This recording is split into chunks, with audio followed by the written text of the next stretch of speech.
Dreamlight Valley seems to be suffering from a grinding problem. Hi everyone, and welcome back to Cosmic Sword Gaming. Today's video may or may not be controversial to some of you, but I feel like it needs to be said. This is by no means meant to be a reflection of everyone's opinion of the game, just my own. Please feel free to sound off in the comments, but keep it civil. Remember to like and subscribe, and let's get into it.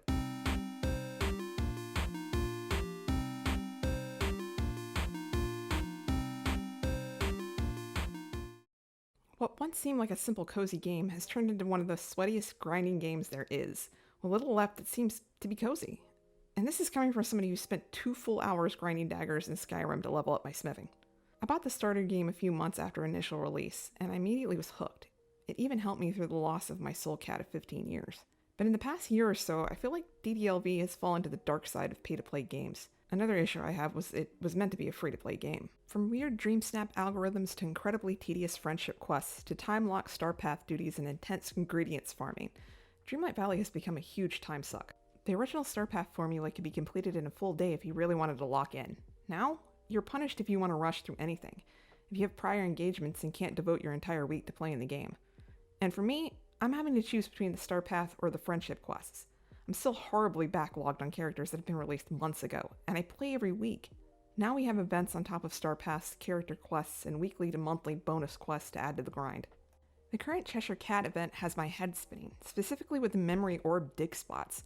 I've spent 20 to 30 minutes in furniture mode squinting at my screen trying to find the tiniest purple spots, only to dig and get a duplicate orb. If you have your valleys completely decorated, it really starts to feel like you're being punished. I'd have to move my entire Scrooge just to get to this regular dig spot to just try to farm some Dreamlight. And if you want to find your blue or green chests, good luck, and may the odds ever be in your favor. Us Switch players are in permanent dock mode on bigger screens trying to scan all 3 of our valleys in search of these chests, or our eyesight is about to be shot. And don't get me started on the banning of treasure valleys. Okay, I'll start. Many DDLV players are Animal Crossing transplants like myself. A cornerstone of the AC community are its treasure islands, and those who keep the islands running for those who don't have the time or are having a hard time finding an item they need to complete their builds. Gameloft seemingly double down on how they want you to play their game that you purchased, instead of fixing major bugs like builds completely disappearing after backing out of furniture mode. Let's do a quick walkthrough. Oh, what the heck? Wait a second. Oh, I know that did not just happen. Oh, you're kidding me. And look, I'm not talking about the shysters that are trying to get you to pay them through Venmo or Etsy for items. Who the heck is falling for that anyway?